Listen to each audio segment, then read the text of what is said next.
Hey guys, Huda here from the Queen of Yum, and this is my first video on this channel. I have a couple of old ones, but this is the first time I'm actually making a video to show you how to make cream caramel. So what we need for this recipe is half a liter of milk, 3 eggs, 75 grams of sugar, 50 milliliters of water, and another 150 grams of sugar so that we can use it for the caramel. Vanilla, if you have the fruit, as in the bean, I think it's called a vanilla bean, you can use that, but I live in Turkey and all I could find is this vanilla extract or this vanilla sugar. If you have the bean, it's even better. But if you don't, you can use the extract or the sugar. So the first thing that we're going to do is to make the caramel. I'm going to put the sugar here, alright, and I'm going to add the water to it, and I'm going to put it to boil. So we're going to grab something like this, an oven tray. I'm going to place some parchment paper here, okay, and I'm going to put my containers. This recipe is for like these kind of small containers, they're not so big.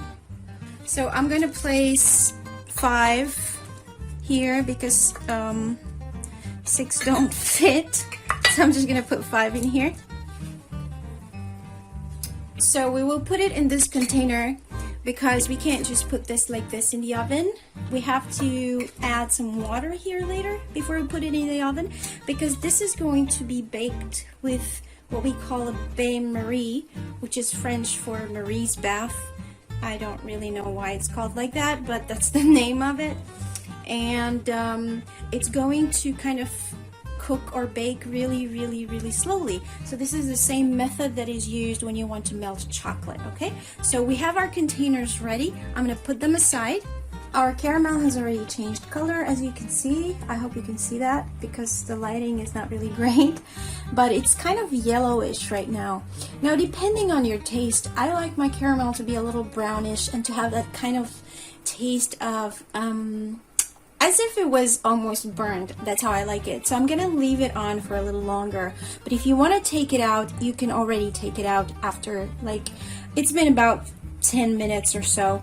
It's already caramelized and it's kind of yellowish to brownish. I'm gonna leave it on for a little longer because I like that kind of burnt taste, like I said, but you're free to, feel free to take it out right now if you want to. So now my caramel is ready. As you can see, it's a little browner. It smells really amazing. So what I'm gonna do first is I'm gonna put a little bit of caramel at the bottom of each of the containers here. So my containers are ready. Now I'm going to start with the mixture. So to get started with the mixture, I'm going to put the milk and put in the vanilla. If you have the bean, like I said before, or vanilla extract or vanilla sugar, and I'm going to put it to boil. While the milk is boiling, I'm going to start whisking my eggs with the sugar until it becomes creamy. So as you can see, the eggs have changed color right now. So right now what I'm going to do is add my milk. It has already boiled. And then I'm going to whisk everything really slowly like this. It smells really amazing. It smells like vanilla. You know, that mixture of vanilla and milk and the eggs. Our mixture is now ready. So now what I'm going to do is put it in our containers and put it in the oven. As you can see, our caramel is really nice and brown right now. So I'm going to put the mixture in our containers. And our containers are ready now. So now I'm going to add some water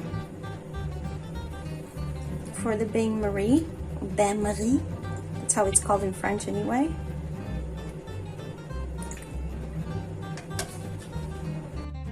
Obviously you don't have to fill it up completely, but I guess up to half would be fine. And now I'm gonna put this in the oven. So I'm gonna put it in an oven that is preheated at let's say 130 to 150 degrees Celsius, and I'm gonna leave it there for at least half an hour. But you have to always check because every oven is different. My oven is super old, so I almost never follow the recipes with the heat and whatever. But as a general rule, when you touch it with a knife and you see that it's already kind of when you see that it's thick and it's like a flan or yogurt, then it's done. And also you will see that the surface has become a little brownish. So I'm gonna put it in the oven and I'm gonna see you after I get it out. So after about 30 to 35 minutes, I got the flan or the cream caramel out of the oven. As you can see, it's thicker. As you can see this. Not sure if you can see it, but it's thick. It has a good texture. My oven is old, like I said, so it kind of does what it wants. I like it when it's kind of brown like this, but you can take it out when it's less brown. So I'm gonna leave it here for a little while until I can take it out and put it on this towel. And then I'm gonna leave it outside to cool off, and then I will put it in the fridge.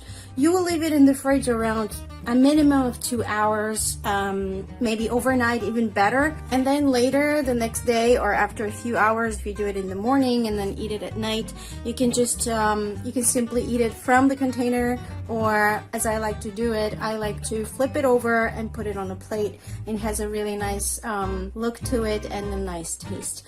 I will get back to you after it gets really cool. It's really night time here, so I'm probably gonna wait for a few hours because I really want to have it tonight. Otherwise, maybe tomorrow morning I will show you the final result. So now I've waited a couple of hours and I'm going to flip this over on this plate. The best way to do it so it doesn't kind of like stick to the container is just like, you know, tap it a little with a spoon. So when you flip it over, it doesn't stick. Okay. So I'm gonna put the plate like this.